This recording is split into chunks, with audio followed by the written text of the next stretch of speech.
Hello there, friends, and welcome back to the series where I'm completing an Animal Crossing island in 30 days. Just in case you're new around here, these are the rules that we have laid out for this island. And with that, let's go ahead and jump right into day 12 on Idlewood. Alright, so today we're doing it. We're finally going to tackle the neighborhood. I did go ahead and prepare some parts of this off camera, just the parts that I thought would be exceptionally boring to put in speed build form. So one of those is I planted trees around the whole border of the neighborhood and I put this fence between them, that large lattice fencing. I also put these little gardens along the T up there behind the two front houses. And then finally, I went ahead and filled in this little small front area between where our pathway is and where our beaches are. Most importantly, we added a new ducky friend to the island. We should start naming these duckies, honestly. We've got too many at this point. But yeah, I don't really know what I'm going to do up here with the end of the pathway.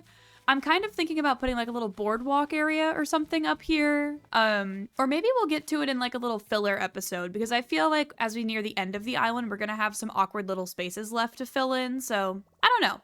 But whenever we get to it, we're not doing it now. So let's go ahead and get into speed build mode and start knocking out this neighborhood.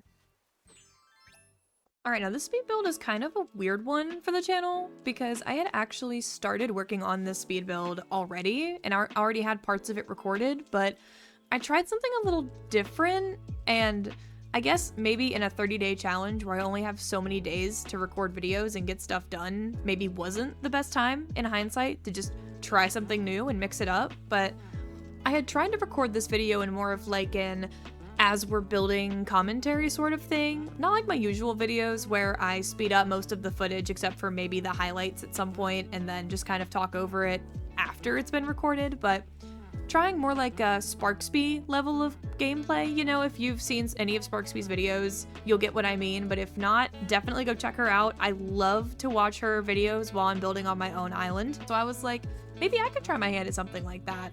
Well, it turns out that I don't have the attention span necessary for something like that because I can't multitask is what I learned. Like, literally, I would be talking and just standing still, not doing anything, or like I'd be more focused on what I was trying to talk about than what I was trying to build. So I was trying to build, like I wasn't really motivated to do any of the building. It was a mess. I'll save you guys all the pain. It was a mess. So we're here, starting again.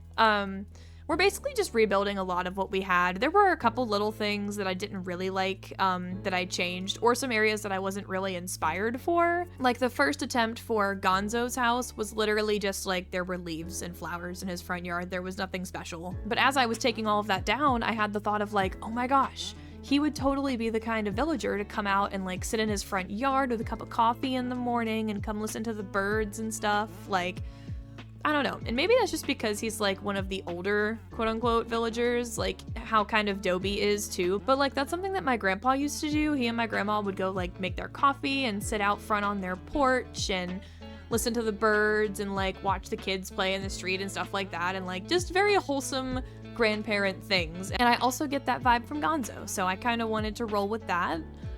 And I ended up taking away the sidewalk on the outer sides of the left and right villager yards too, just because like you don't really need the sidewalk. I get the sidewalk in the back, right, to just kind of, really it's just to fill in that barrier where I can't plant the trees closer to the house, but on the sides I was like, I could totally use this space to decorate, so why would I just throw sidewalk there when I could decorate in that space, you know? I hope that all makes sense. Anyways, we're kind of onto the fencing part right now. What I'm doing here is a lot of running back and forth just to see what I want to do with this space, make it symmetrical.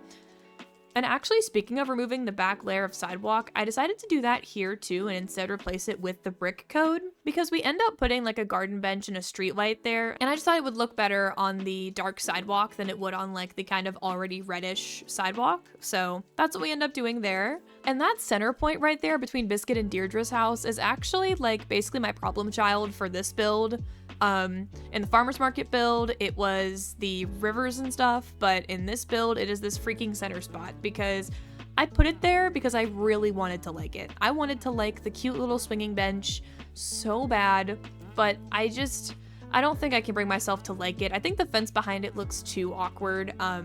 That's the only part of this I might go back and adjust just a little bit because I didn't even like it when I was really building it. And technically in this video, we only really declare the villager yards and stuff complete, but I don't know. See, you can see me kind of testing it out. I thought it could be like a cute photo area, but like, why would there be a photo area in a neighborhood?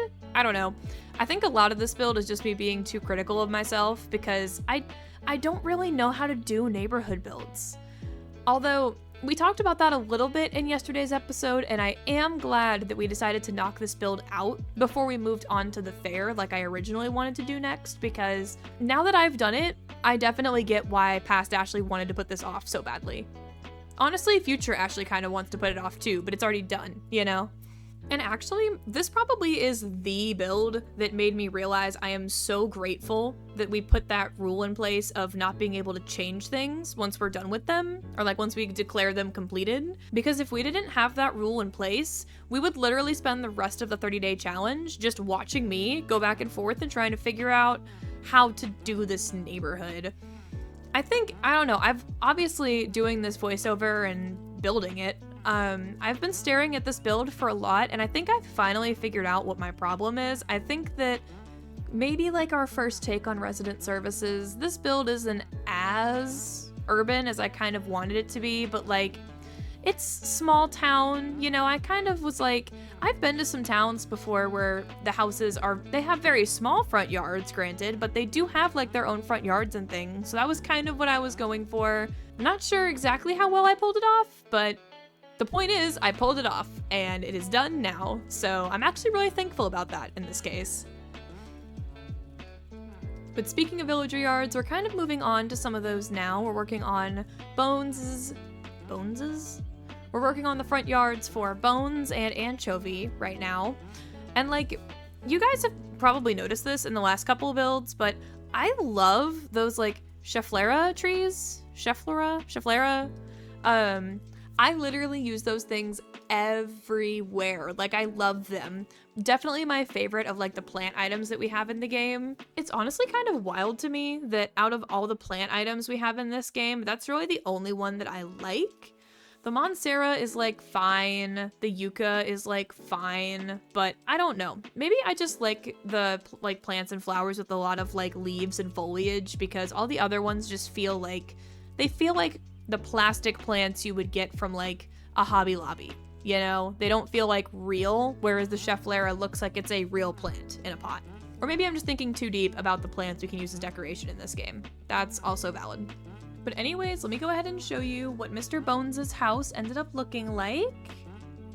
I added a little maple leaf in front, just because decorating in front of the houses in such a tight space, I've learned, is really hard, because those 6 tiles right in front of the door, you cannot put any items in those 6 tiles, which is wild to me.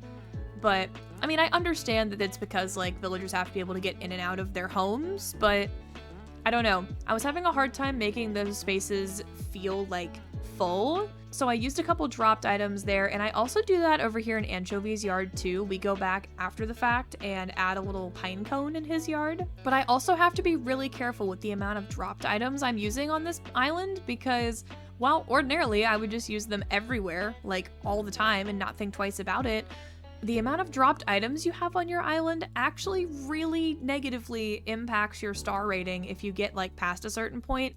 I don't really know what that threshold is, but I just know like if I have tons of items scattered around my island, because that's literally what I had to do before we had access to the wooden storage shed in the 2.0 update. I would just grab a bunch of items I wanted to use for a build and then throw them next to where I was building, just drop them on the beach or on the ground or something. But yeah, here we go. This is where we're going back in and dropping that little pine cone in Anchovy's yard, and I think it makes all the difference. Like, look at that. All right, 2 yards down, 4 more to go. I guess like 2.5 yards down, because Gonzo's is basically done. We'll just have to finish up these 2 back here real quick. I can finally show off how the 2 of those look together. And I mentioned this the other day, how I saw that on Bumby's channel, she put like these little shared trick-or-treat spots between 2 of her villager homes, and then they could like hand out candy to kids and stuff on Halloween like together. And I thought that was a really cute idea, so we did end up incorporating that. But let me go ahead and show off these builds. I think Gonzo seems to like it. I mean, he did come back home to visit as we were showing it off, so... And there's Miss Deirdre's side too. Again, like, these yards are very basic. I didn't leave myself much room to work with, but to be fair, I couldn't really give myself much more room to work with. We've got literally the beach to the left-hand side and the pathway that's going to lead to the shopping district over to the right-hand side. We're going to make the most of all the space on this island, and I think in hindsight, I'm going to be really glad that the neighborhood takes up this much space. The bigger builds we can do now, the less awkward space we're going to have to fill in later, which is going to be a lifesaver for us as this challenge goes on, I can already tell. But speaking of the space on this island, I am going to begin to have to worry about all of the terraforming that we'll have to do, because literally, like, right behind this neighborhood is a huge river that, like, you originally ran through where this neighborhood is now, and then all the way around, like, the middle of my island and back down my other south river mouth. So I'm gonna have to start filling all of that in and maybe doing some kind of cliff terraforming, because I know I want the shopping district to be on an elevated section of the island. Just on the second layer. I don't want to place anything all the way up on the third layer, just because then if I want to add some more vertical height to those areas, I can still add and decorate a third layer of cliff on top of that. But oh my gosh, guys, I had to show you this. I was running to get flowers and look at Mr. Bones. He decided to bring his snack and he sat down to look at the ducks and then he fell asleep. Oh, my heart, my heart. I would die for you, Bones. He is quickly becoming my favorite character on this island, I think. Like, he's up there, Anchovy is up there, absolutely. But, like, I don't know. I mean, besides that, I do really like Blair. Blair is growing on me, too. And I think that once we get to working on the farm and stuff, I think that Billy will really grow on me, too. Actually, the more that I'm thinking about it, there's only one character that hasn't really grown on me on this island, and I hate to say it, but that is Biskit. Just because, like, I don't know, I feel like maybe he's a little bit too on the spooky side for this island. I don't know, maybe if he gets a thought bubble and he decides to leave, we'll let him go in order to take someone else that was more on, like, the dream lineup for this list, because technically Biskit was just on the, like, outskirts of villagers I would take if I came across them. So, I don't know. We'll see. We're gonna leave that up to fate, because if Biskit doesn't get a thought bubble, I'm not gonna try to force it. I'm not gonna try to, you know, use an amiibo to kick him out. I will let the Animal Crossing gods decide if Biskit gets to stay on our island or not. But speaking of Biskit, let me go ahead and show off his house and his neighbor-to-be's house, because Eugene, your days are still numbered.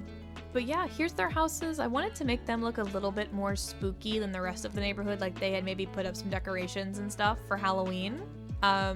Not sure how well I like how they came out, but with that, let's go ahead and show off some shots of the completed neighborhood.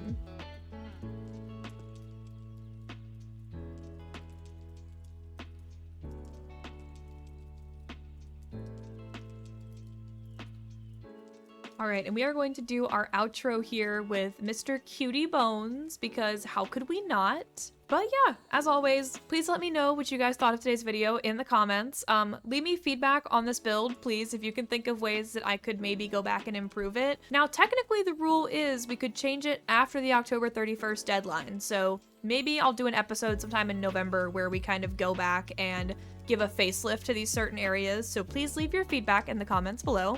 And don't forget to like and subscribe as well on your way out if you want to stay up to date with what I'm doing and with the series. And I will see you guys in tomorrow's episode.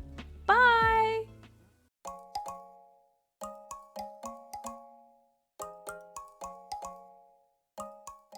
No bloopers for today's outro, but have a meme I made of Shep wearing his reading glasses instead.